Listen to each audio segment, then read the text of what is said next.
ألف لام را تلك آيات الكتاب المبين إنا أنزلناه قرآنا عربيا لعلكم تعقلون نحن نقص عليك أحسن القصص بما أوحينا إليك هذا القرآن وإن كنت من قبله لمن الغافلين إذ قال يوسف لأبيه يا أبت إني رأيت 11 كوكبا والشمس والقمر رأيتهم لي ساجدين قال يا بني لا تقصص رؤياك على إخوتك فيكيدوا لك كيدا إن الشيطان للإنسان عدو مبين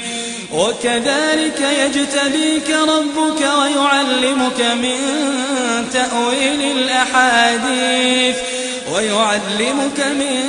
تأويل الأحاديث ويتم نعمته عليك وعلى آل يعقوب كما أتمها على أبويك من قبل إبراهيم وإسحاق إن ربك عليم حكيم لقد كان في يوسف وإخوته آيات للسائلين إذ قالوا ليوسف وأخوه أحب إلى أبينا منا ونحن عصبة إن أبانا لفي ضلال مبين اقتلوا يوسف أو اطرحوه أرضا يخل لكم وجه أبيكم وتكونوا من بعده قوما صالحين قال قائل منهم لا تقتلوا يوسف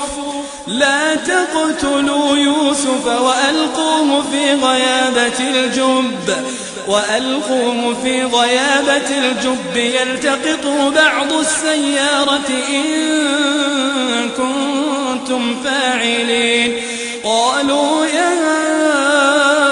أبانا ما لك لا تأمنا على يوسف وإنا له لناصحون أرسله معنا غدا يرتع ويلعب وإنا له لحافظون قال إني ليحزنني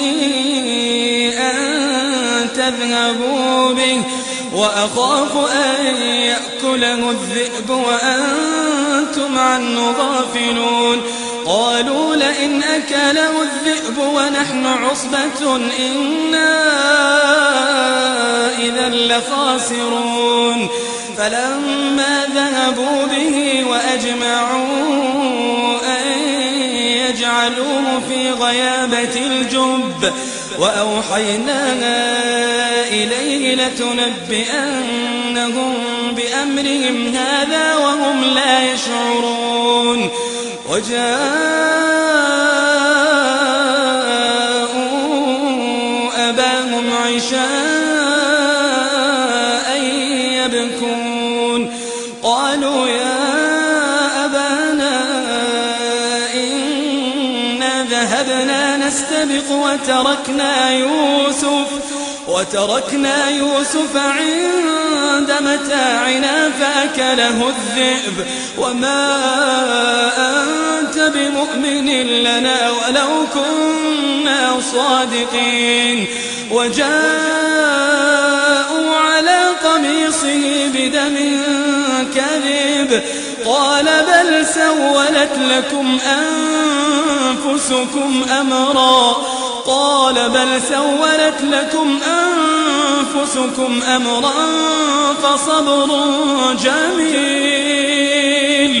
فصبر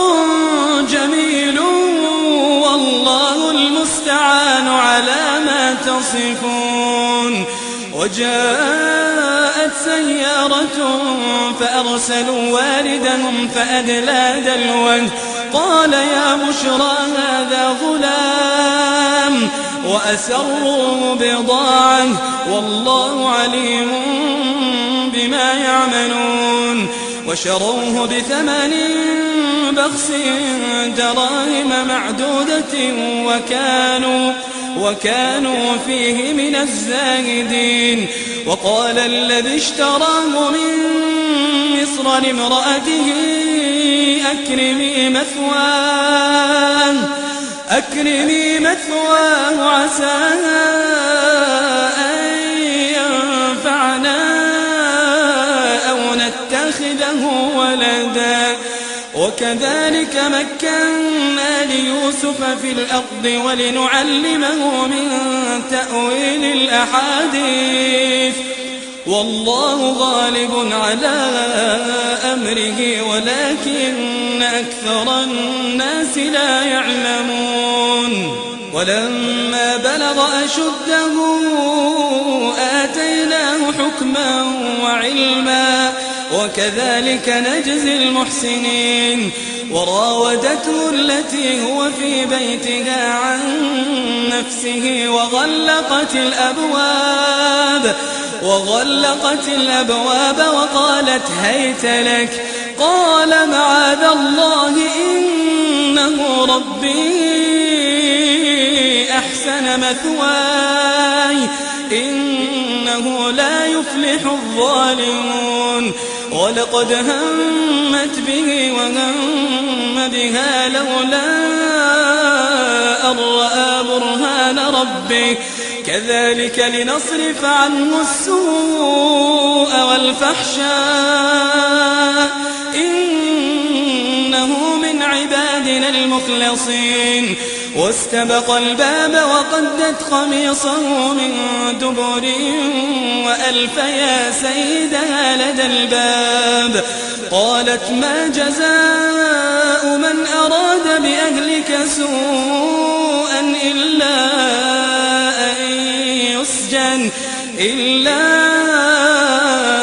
أن يسجن أو عذاب أليم قال هي راودتني عن نفسي وشهد شاهد من أهلها إن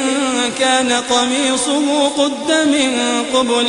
فصدقت وهو من الكاذبين وإن كان قميصه قد من دبر فكذبت وهو من الصادقين فلما رأى قميصه قد من دبر قال إنه من كيدكم إن كيدكن عظيم يوسف أعرض عن هذا واستغفري لذنبك إنك كنت من الخاطئين وقال نسوة في المدينة امرأة العزيز تراود فتاها عن نفسه قد شغفها حبا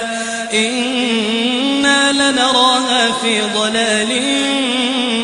مبين فلما سمعت بمكرهن أرسلت إليهن وأعتدت لهن متكئا وآتت كل واحدة منهن سكينا وقالت اخرج عليهن فلما رأينه أكبرنه وقطعن أيديهن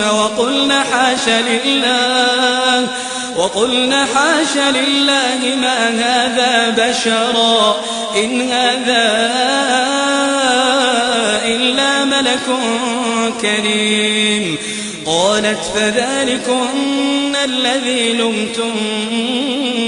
فيه ولقد راودته عن نفسه فاستعصم ولئن لم يفعل ما آمره ليسجنن وليكونن من الصاغرين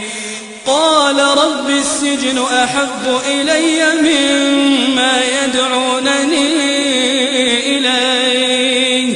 وإلا تصرف عني كيدهن أصب إليهن وأكن من الجاهلين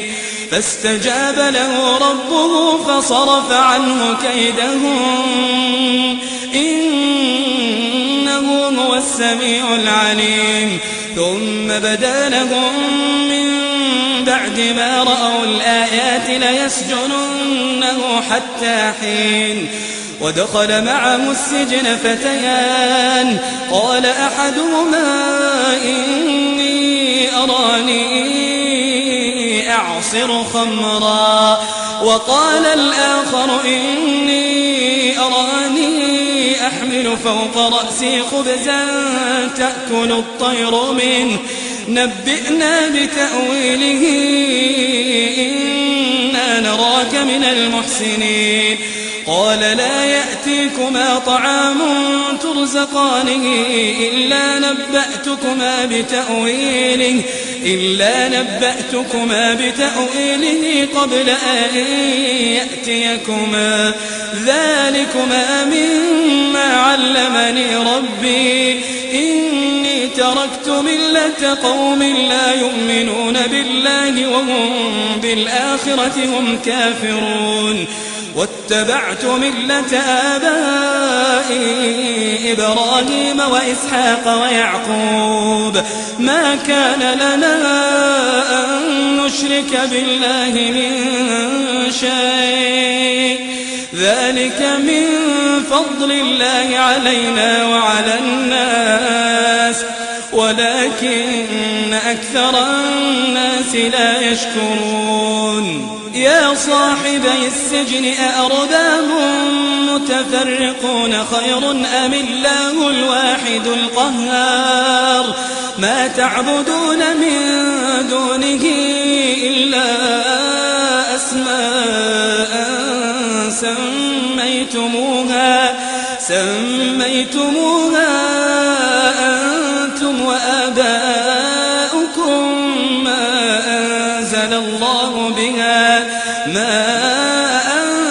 أنزل الله بها من سلطان إن الحكم إلا لله أمر أن لا تعبدوا إلا إياه ذلك الدين القيم ولكن أكثر الناس لا يعلمون يا صاحبي السجن أما أحدكما فيسقي ربه خمرا وأما الآخر فيصلب فتأكل الطير من رأسه قضي الأمر الذي فيه تستفتيان وقال للذي ظن أنه ناج منهما اذكرني عند ربك فأنساه الشيطان ذكر ربه فلبث في السجن بضع سنين وقال الملك إني أرى 7 بقرات سمان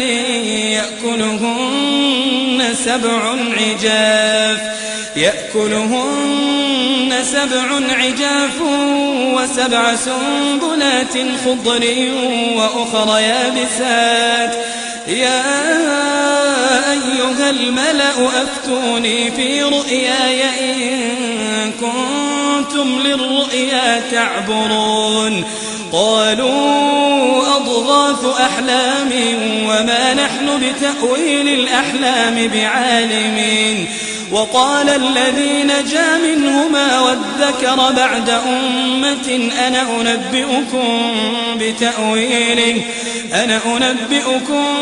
بتأويله فأرسلون يوسف أيها الصديق أفتنا في 7 بقرات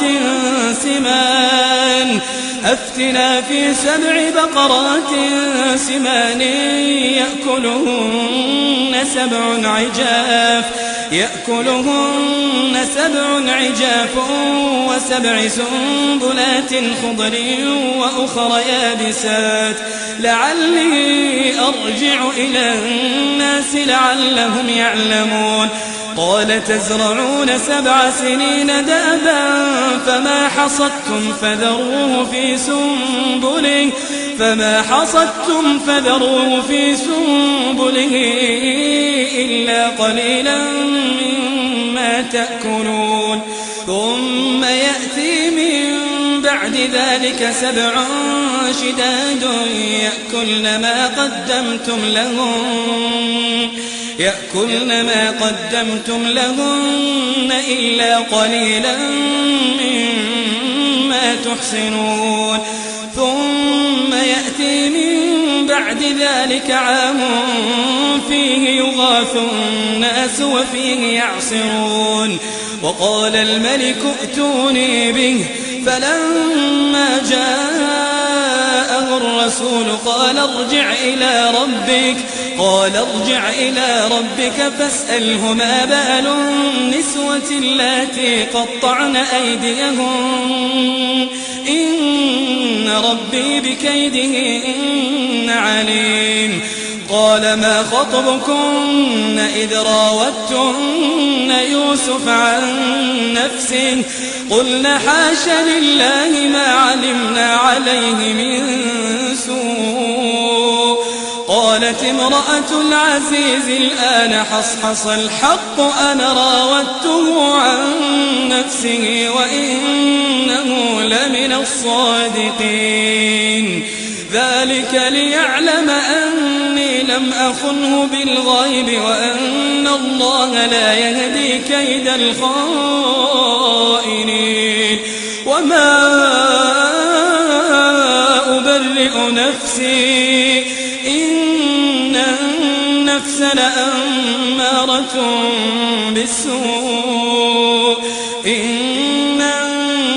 لأمارة بالسوء إلا ما رحم ربي إن ربي غفور رحيم وقال الملك ائتوني به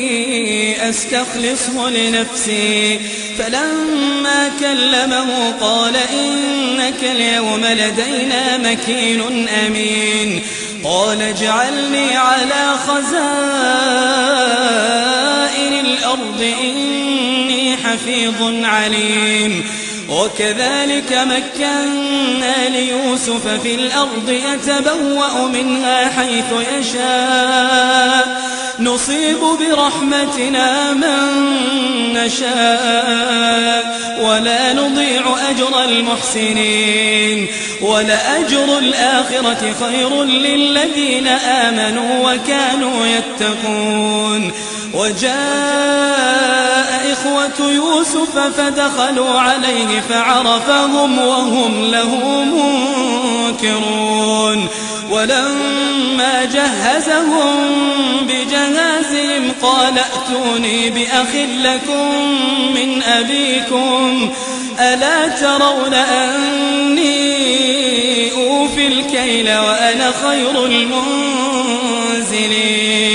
فإن لم تأتوني به فلا كيل لكم عندي ولا تقربون قالوا سنراود عنه أباه وإنا لفاعلون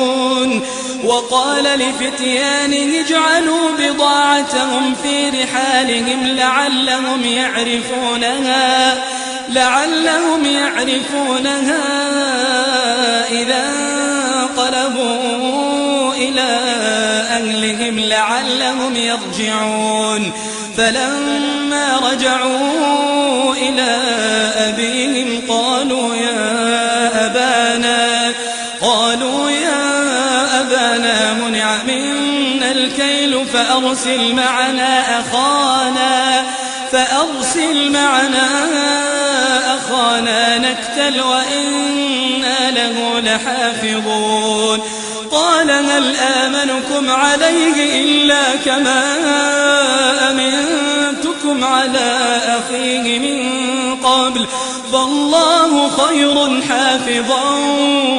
وهو أرحم الراحمين ولما فتحوا متاعهم وجدوا بضاعتهم ردت إليهم قالوا يا أبانا ما نبغي هذه بضاعتنا ردت إلينا ونمير أهلنا ونحفظ أخانا ونزداد كيل بعير ذلك كيل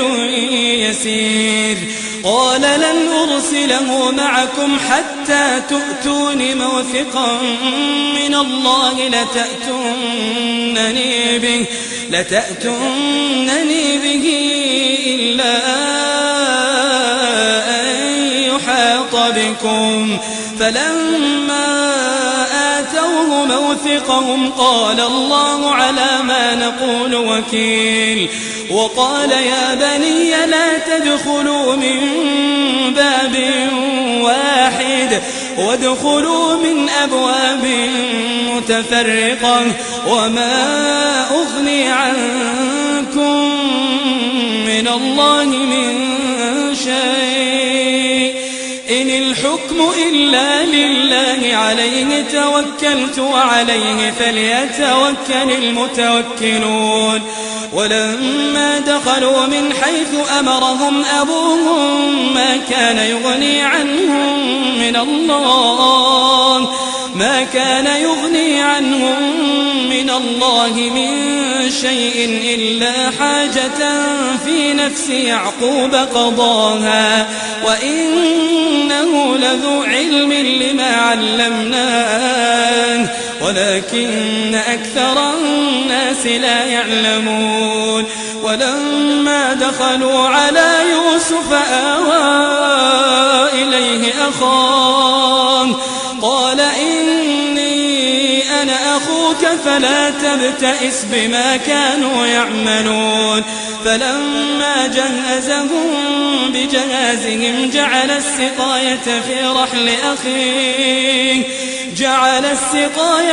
رحل أخيه ثم أذن مؤذن أيتها العير إنكم لسارقون قالوا وأقبلوا عليهم ماذا تفقدون قالوا نفقد صواع الملك ولمن جاء به حمل بعير وأنا به زعيم قالوا تالله لقد علمتم ما جئنا لنفسد في الأرض وما كنا سارقين قالوا فما جزاؤه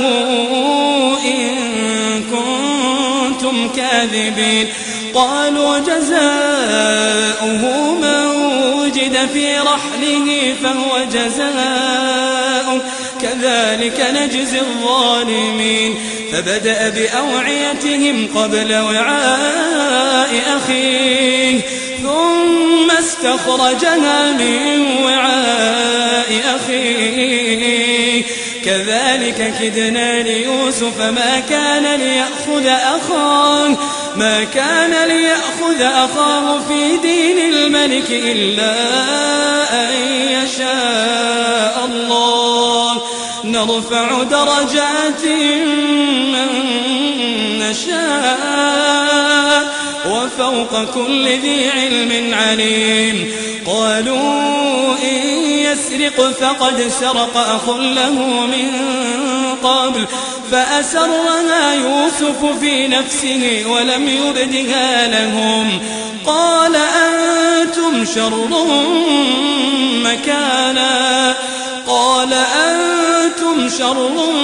مكانا والله أعلم بما تصفون قالوا يا أيها العزيز إن له أبا شيخا كبيرا فخذ أحدنا مكانه إنا نراك من المحسنين قال معاذ الله أن نأخذ نأخذ إلا من وجدنا متاعنا عنده إنا إذا لظالمون فلما استيئسوا منه خلصوا نجيا قال كبيرهم ألم تعلموا أن أباكم قد أخذ عليكم موثقا من الله ومن قبل ما فرطتم في يوسف فلن أبرح الأرض حتى يأذن لي أبي أو يحكم الله لي وهو خير الحاكمين ارجعوا إلى أبيكم فقولوا يا أبانا إن ابنك سرق وما شهدنا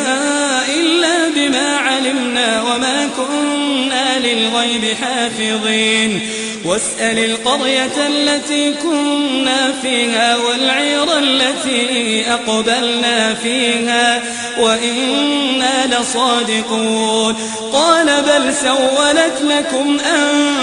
أنفسكم أمرا فصبر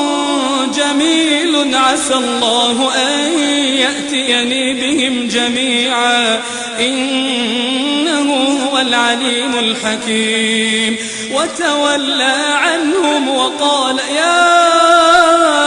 أسفا على يوسف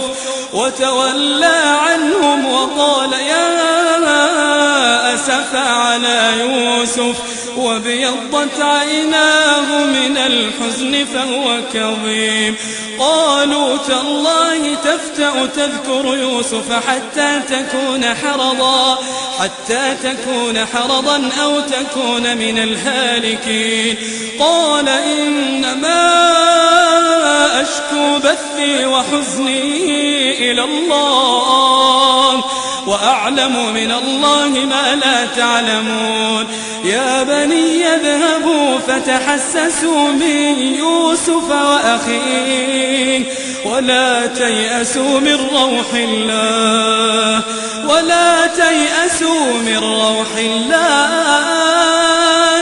إنه لا ييأس من روح الله إلا القوم الكافرون فلما دخلوا عليه قالوا يا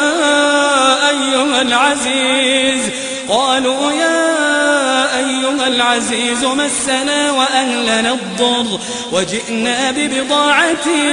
مزجاة فأوفلنا الكيل وتصدق علينا إن الله يجزي المتصدقين قال هل علمتم ما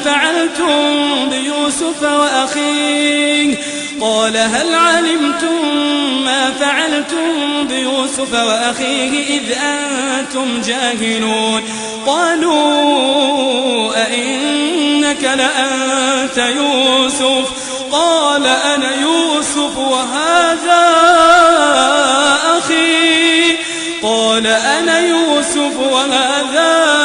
أخي قد من الله علينا إنه من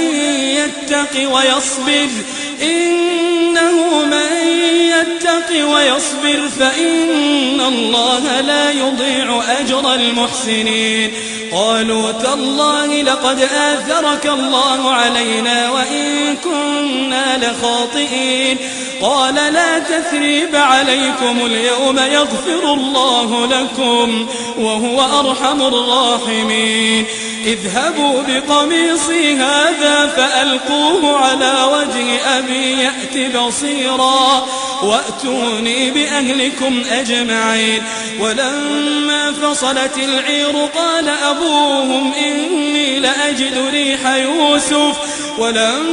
فصلت العير قال أبوهم إني لأجد ريح يوسف لولا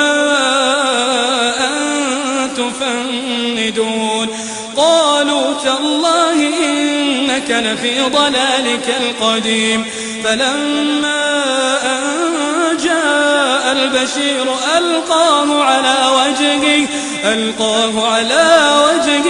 فارتد بصيرا قال ألم أقل لكم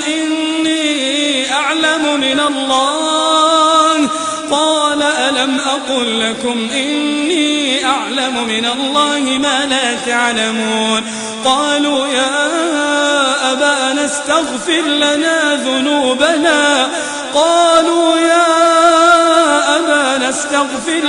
ذنوبنا إنا كنا خاطئين قال سوف أستغفر لكم ربي إنه هو الغفور الرحيم فلما دخلوا على يوسف آوى إليه أبويه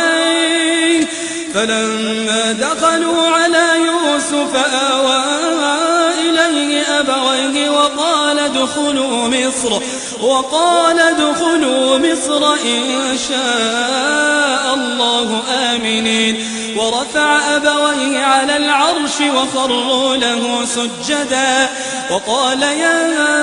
أبت هذا تأويل رؤياي من قبل قد جعلها ربي حقا وقد أحسن بي إذ أخرجني من السجن وجاء بكم من البدو من بعد أن نزغ الشيطان بيني وبين إخوتي إن ربي لطيف لما يشاء إنه هو العليم الحكيم رب قد آتيتني من الملك وعلمتني من تأويل الأحاديث فاطر السماوات والأرض أنت ولي في الدنيا والآخرة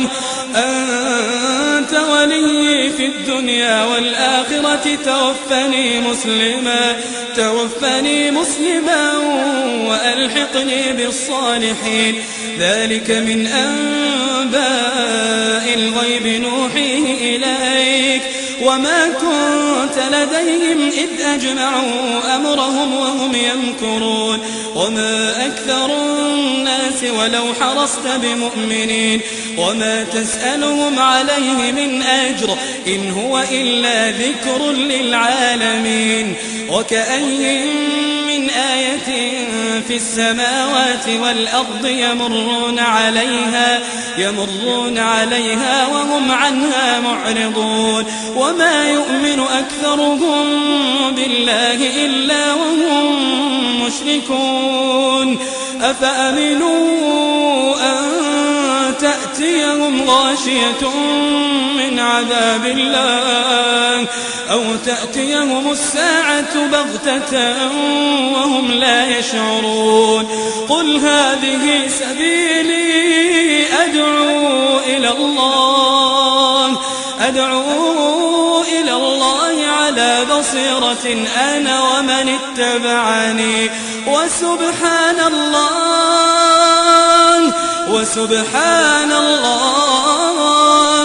وسبحان الله وما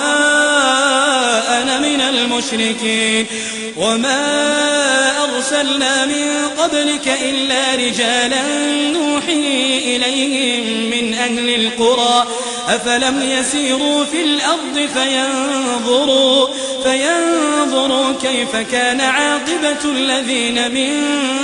قبلهم ولدار الآخرة خير للذين اتقوا أفلا تعقلون حتى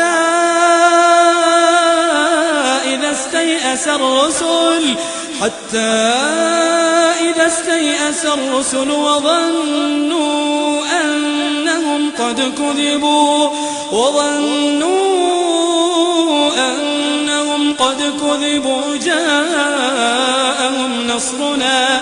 جاءهم نصرنا فنجي من نشاء ولا يرد بأسنا عن القوم المجرمين لقد كان في قصصهم عبرة لأولي الألباب ما كان حديثا يفترى ولكن تصديق الذي بين يديه وتفصيل كل شيء وهدى ورحمة لقوم يؤمنون.